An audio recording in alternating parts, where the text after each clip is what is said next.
Hi, welcome to the shark demo. Today we'll be practicing drawing basics like gesture, contour line, and value. This will be our reference. To get started, you'll need paper and pencil, any pencil will do, and the reference image in front of you. The first thing you're going to want to do is you're going to want to start with the gesture marks. Gesture marks or gesture lines are quick action lines that imply the shape or pose or action of a subject matter. In this case, what we're trying to do is we're trying to get some nice, neat action lines that indicate the overall gesture of the shark that we're trying to draw. Gesture lines are so important to start out. They prep your paper, they allow you to create a strong composition before you get too detailed, and they give you a chance to lay out the basic shape, scale, and proportion of the shark. Here you can see I have completed the overall gesture, which should take about 1 minute. Next, you're going to start to go through the shark and lay down a contour line. Contour line is basically an outline drawing. As we are still in the beginning stages, the contour line does not need to be overly detailed at this step. Instead, what you want to do is you want to start to connect the basic shapes that you use to create the body mass of the shark, like his chest and the triangular fins. You want to connect those and make it one continuous line all the way through. Some things to consider is placement. How low is that front fin on the paper compared to the back fin? Is one lower than the other? If you look at relationships like that, you will be able to draw a little bit more accurately by comparing one part of the shark to another part of the shark. You also want to look at negative space. Look at the space between the two front fins. They're forming a triangular shape. When you draw your two front fins, make sure you also get the same shape. Now we're going to move on to step 3. Step 3 is going to further refine the overall shape of our shark. You want to have a more accurate contour line drawing that starts to capture the angles of the face, the angles of the nose. You also want to start erasing some of the gesture lines and basic shapes that you started with, which is why it's always a good idea to draw those things very lightly. In the end, we end up erasing most of them. For this demo, you may notice that I am drawing rather dark. One of the reasons is so that it shows up on the video and you guys can clearly see what it is I'm doing. But normally, if I were doing this on my own, as my own drawing, I would be drawing very lightly, even at this stage. It is, however, okay if you want to make your contour line drawing at this stage darker than where you started with the gesture line so that you know which line you're keeping and which line you want to erase, but you still want to draw lightly. I like to tell my students, draw light until you get it right. As I go through, you can see that I am erasing a lot of those lines that I just talked about. I'm making sure that my lines are connecting back to the shark reference, so it's really important to have that reference image in front of you so that you can look for the correct angles, the correct marks, the correct details that you see in the photo. You never want to try to draw from your imagination or from your head based on what you think you know about a shark, for instance. You want to try to use an actual reference image because by doing so, you'll be able to draw more accurately if your goal is realism.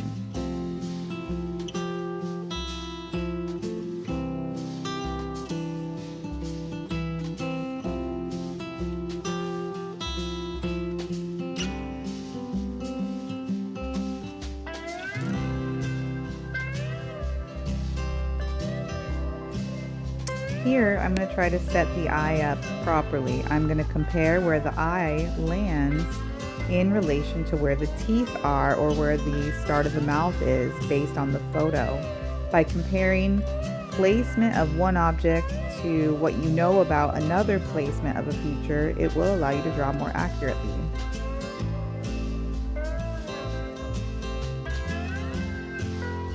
Okay, now we are on step 4, the final contour line drawing step of the tutorial. And it's here that I'm going to add in any final last minute details that I can see from the reference image. Some specific details I'm going to draw in right now would be the separation between his gray back and his white belly, because he is a great white shark. I'm also going to kind of draw in some of the dark shadows that I see, or the different angles of his body and how they show the light in a different way. So I'm just basically mapping out how I'm going to show value when I get to the graphite pencil.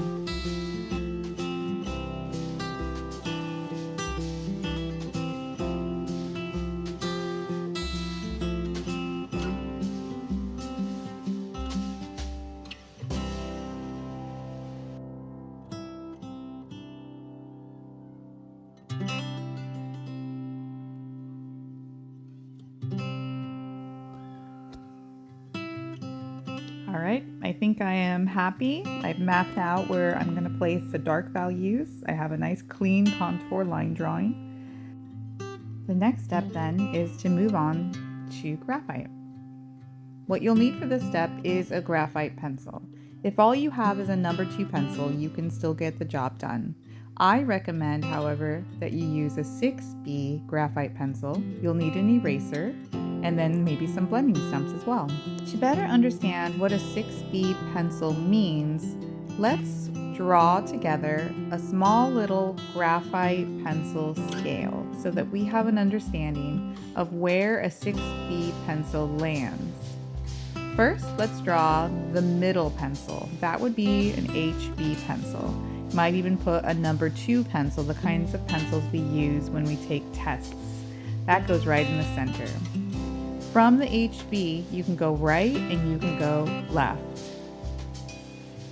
We're going to start on the right side, and the right side will be our bold side. So this will be the B side.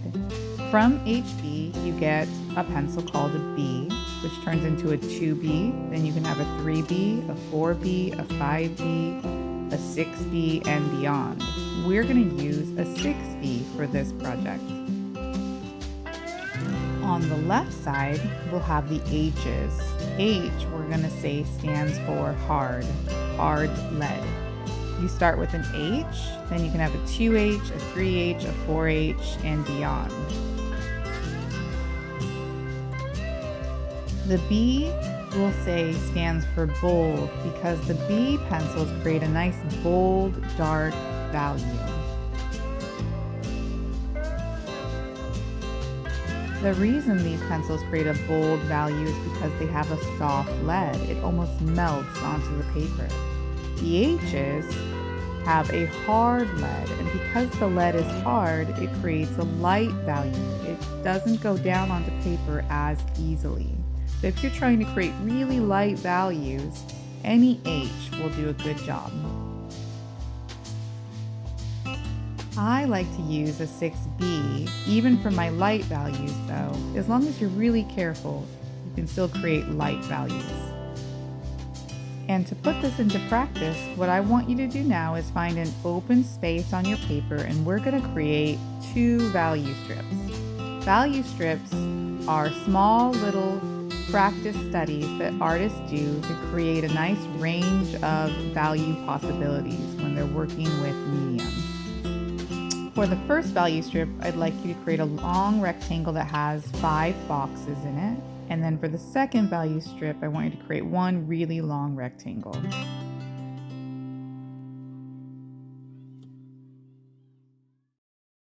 We're going to start with the top value strip, and in the very first box on the left, I want you to use your graphite pencil and create the darkest value you can.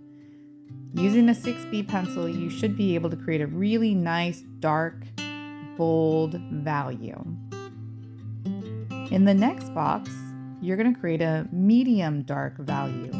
And one thing I like my students to practice when they're doing this is they should practice drawing smoothly. So when I'm coloring in a box like this or anything, I'll color one direction and then the opposite direction on top. Sometimes I'll color in small, tight circles, and that will allow you to hide line direction and have a nice smooth surface. For your third square, you should create a medium value by not applying as much pressure. Your fourth square should have a really light value, the lightest you can get, and then the last box you can leave paper white. In the second value strip, I want you to press as hard as you can, starting on the left side, and then I want you to ease up on the pressure as you move away, creating a really nice, smooth transition of value without any breaks. You can see I started on the left side and went as far as I could without going out of the lines, and now I'm going to clean it up by going back inside the rectangle, filling in all of the areas I missed, applying the right amount of pressure depending on where the value goes. I'm also using small tight circles to create a nice smooth value surface. All right, now that we have practiced with our graphite pencil some different values, we're going to look back at our reference image and we're going to start filling in all of the value that we see. Some artists like to start with their lightest values and build up the value through layers. What I like to do and what I like to have my students do is start with the darkest values first. So I would take a look at the reference image and I would fill in all of the dark values that I see throughout the shark. I started with the eye. The eye is a good place to start. You know it's really dark, so you can press as hard as you can. And then I'm going to start with the nose. And the nose has some dark values right underneath the eye and across the body.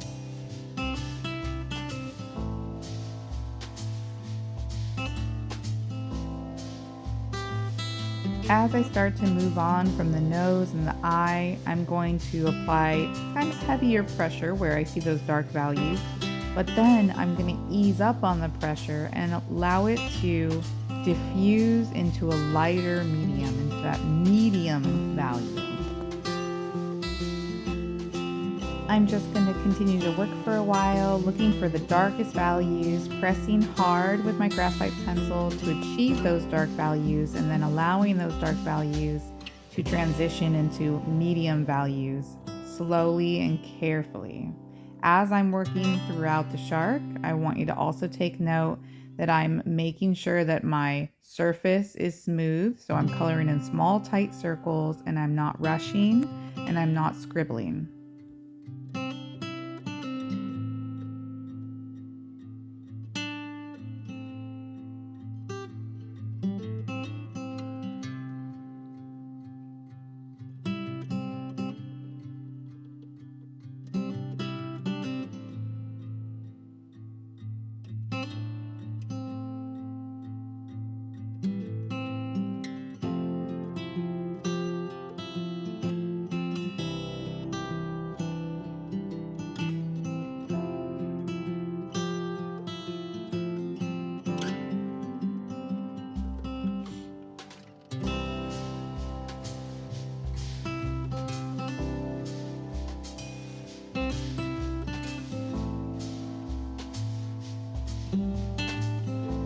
Okay, so I have finished going around the shark, filling in all of the dark values and the medium values, and the next step is to use a special tool called a blending stump. If you don't have a blending stump, you can use a Q-tip, and you can also use a piece of tissue and roll up the edge into a point.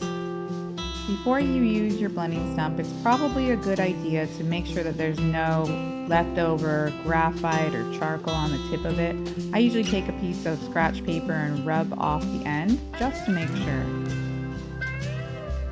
Now with the blending stump, what you're going to do is you're going to create small tight circles of motion throughout your shark, blending together the value you laid down and carrying it over into the areas that you left either paper white or really light.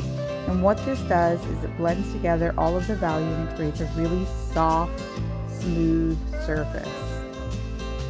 While the blending stump is a really cool tool that allows you to create this smooth surface, it doesn't solve all of your problems. You have to first make sure that you create a really smooth surface using the graphite pencils and or charcoal, whatever you're using. Make sure that you lay that medium down smoothly first, and then the blending stump will enhance what you've already put down, but not fix it. I'm going to spend some time now going through the shark, filling in all of the areas that I left for light medium, which the blending stump will add value to, and smoothing out all the areas I placed darker or medium value.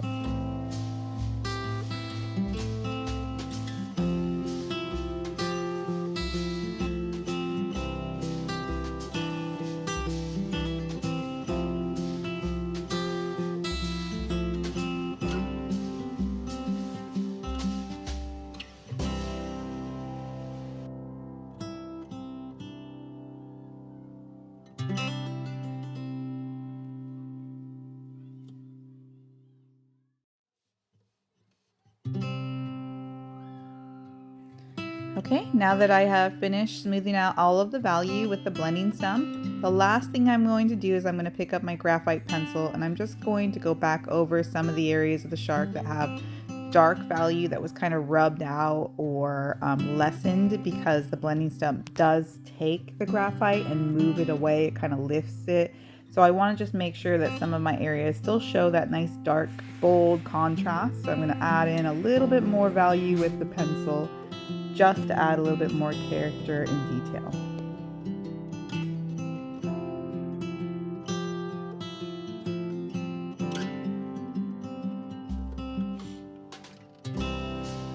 I'm going to use the end of my eraser. I'm just going to erase away any imperfections or any value that went out of line.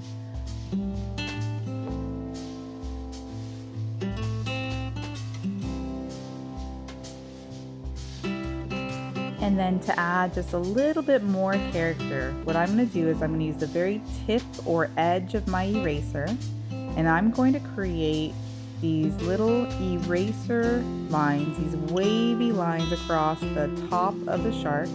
And these are meant to show the top of the water, the light shining through that top of the water down onto the shark, creating these really cool reflections. While this step isn't necessary, it does add a nice character to the drawing. Just make sure that your lines are thin and that they do have that nice wave, diagonal wave across the shark's body.